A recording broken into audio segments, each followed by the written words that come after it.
side of Casey Joyner's article. We do. So his reasoning for the Cowboys' decline is that their running game will decline. Their inability to protect in the secondary, and the schedule is filled with high-scoring teams, which would mean they would play in more shootouts this season. Yeah. Skip, defend it. Stephen A. Smith, I'm going to remind you, or maybe I should ask you to remind me. Casey says that Dallas came out of nowhere last year. Did they come out of nowhere on this show? Did I not predict before the regular season opener that Dallas would win the NFC East? And yes. Did you not get up out of your chair and walk off the set when I made that prediction? That's true. Do you remember that? Yes, I did. And who did win the NFC East last year? The Dallas Cowboys. So for me, it didn't come out of nowhere. I realized this pick, as opposed to the New England pick, is way out on the very end of the limb, just teetering on the end of the limb. But here's my point. Running game will suffer. Well, obviously, will it lead the league in rushing without DeMarco Murray? Maybe not. Yep. But I got to tell you, I am a big fan of Joseph Randle, and there has not been enough attention paid to him so far, because I said before that draft, when he was at Oklahoma State, he was leaping off my TV screen. He's not the biggest back, he's not the fastest back, but he can flat out run the football, and he will become a bigger and bigger star behind this offensive line.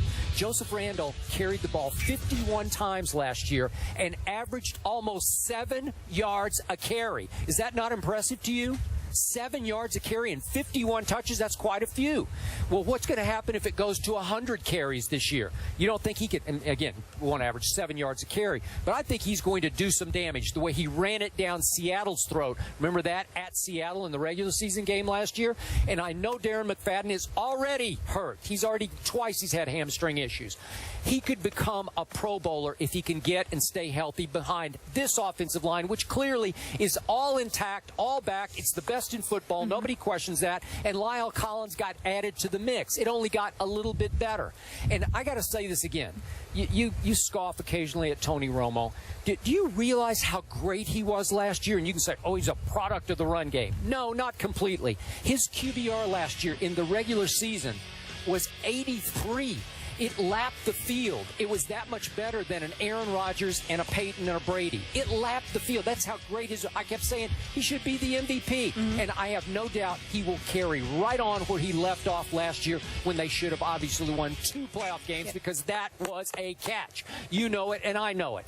And then I read in KC, well, but without dominating time of possession, the defensive secondary is going to get exposed. And I say, they're going to have a pass rush this year. I know Greg Hardy won't be there for a while, but when he gets in the fold and in rhythm, and they added Randy Gregory, who I think is going to have early impact, and DeMarcus Lawrence, remember the kid out of Boise that they drafted in the second round, a rookie last year? He started to tear it up in the playoffs last year. All of a sudden, the pass rush will protect a secondary that I think is a little underrated, with Brandon Carr, Skandrick, we've had him on this show before, and Wilcox and Barry Church, and Mo Claiborne is back, and your man Byron Jones from UConn that they drafted. He can jump and he can run, and I think he can play. So all of a sudden, that's a pretty good secondary. What's not to like in an NFC East where I have questions about all 3 other teams? I'm not sold on any of them, even Philadelphia. Dallas, if you want to do it by default, will at least win the East. First of all, as usual, the facts that you spew can't be disputed. But the slickster in you always leaves out nuggets of instant information.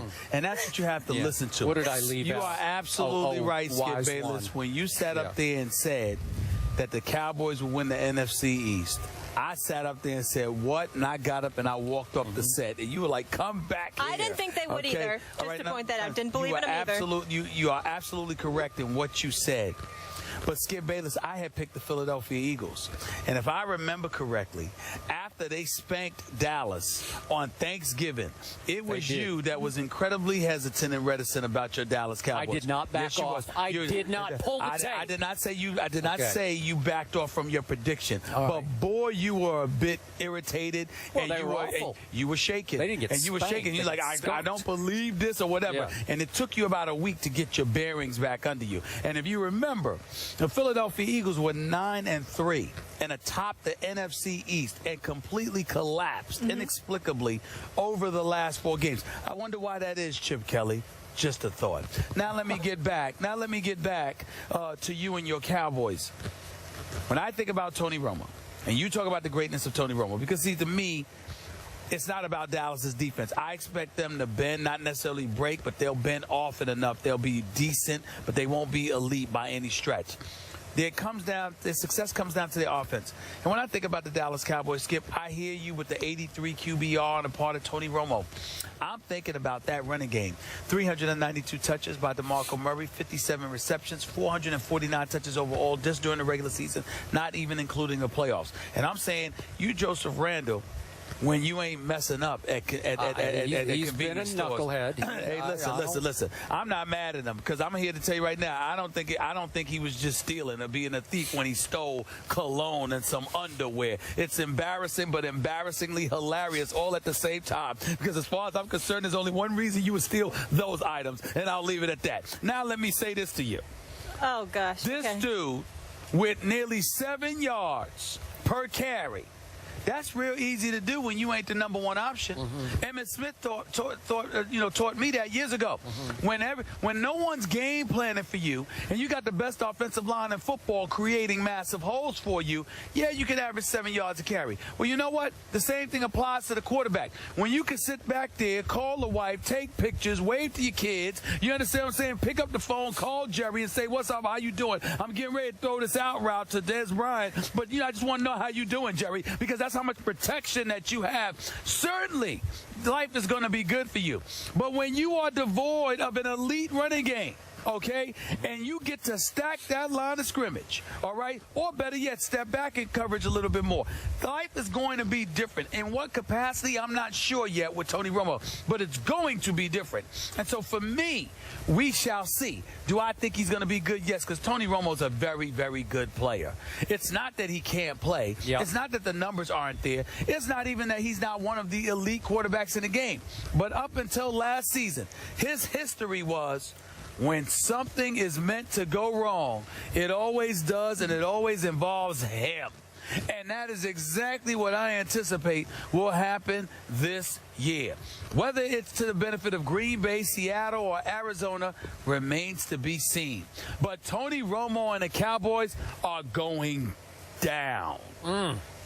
And all that accident waiting to happen has become ancient history that you have to reach back and back for, because you got nothing to argue with me on, because I've been right, and I will continue to be right. Let me ask you a question. You are still depressed over the fact that you guys didn't advance to the NFC Championship game because, damn it, it was a catch. Well, you know they got robbed. You admitted to me they got robbed. Yeah, but if you remember what I also said, I said whether it's at their own hands or someone else's, something always goes wrong with these Cowboys. And mark my words, Skip Bayless, it will happen. And I told you that, and then the next thing you know, the catch wasn't a catch. You see what I'm saying? So it doesn't matter. Something's going to happen. When you talk about accident waiting to happen, you're talking about self-destruction. That was not self-destruction. He made the catch. He ran with the football. He slammed it on the goal line. It was a touchdown. I'm just telling you, it's not meant. He didn't, listen, he didn't drop the pass. That's an accident. Are talented, but they will be perennial underachievers.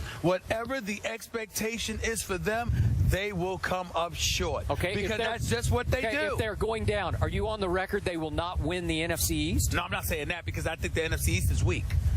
So they're going down, but they're going to win their division. Is that where we are now? You want to applause? You want to throw a parade because they won the NFC East division? Yeah. No, I don't care about that. Listen, Chip Kelly in Philadelphia. Nick Foles is gone. LaShawn McCoy is gone. Jeremy Maclin is gone. You got Sam Bradford here. We don't even know if he's going to be healthy for Week 1. All right. Tim Tebow and Mark Sanchez are your backups. All right. I'm not sold on them. Riley Cooper is one of your leading wide receivers. I'm not sold on them. That's what I said. There we go. You got the Giants, all right? They've got a running back now, Vereen, 11 receptions in the Super Bowl. We'll see what he does for them. Will be missed you here. got Odell Beckham Jr., you got Victor Cruz returning, you got Ruben Randle there. If your offensive line can step up and defend Eli Manning, that would be good, but that's a question mark along with their defense. And don't get me started with the Redskins. I mean, they got problems everywhere, primarily at their quarterback position. So by virtue of default alone, I'm going to sit there and pick the Cowboys to win the NFC East. So they're going to have a home playoff game. They'll definitely win that. And then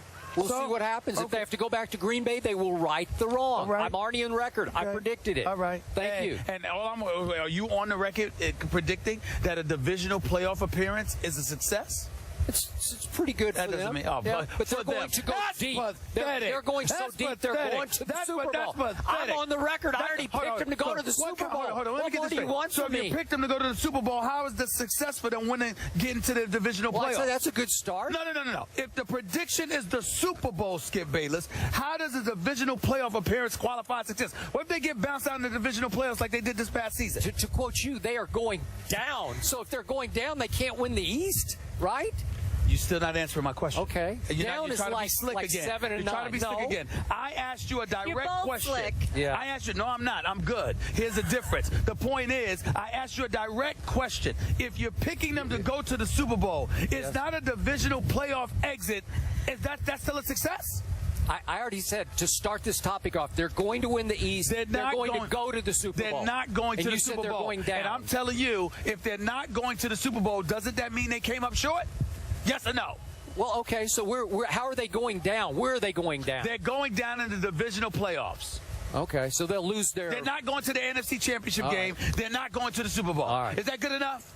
No, I'm not sure that qualifies as going down, but I think that is going down All right. for the Dallas Cowboys with this roster. Okay. With Tony Romo, the $100 million man. All right, you're okay. With Des Bryant, I the know you're $70 out of million bullets. man. It's okay. Out of bullets. You're out of bullets. All right. I'm on the record. Simmer. Vegas has the Cowboys finishing third in their conference with Seattle and Green Bay ahead, and I bring up Vegas for a reason.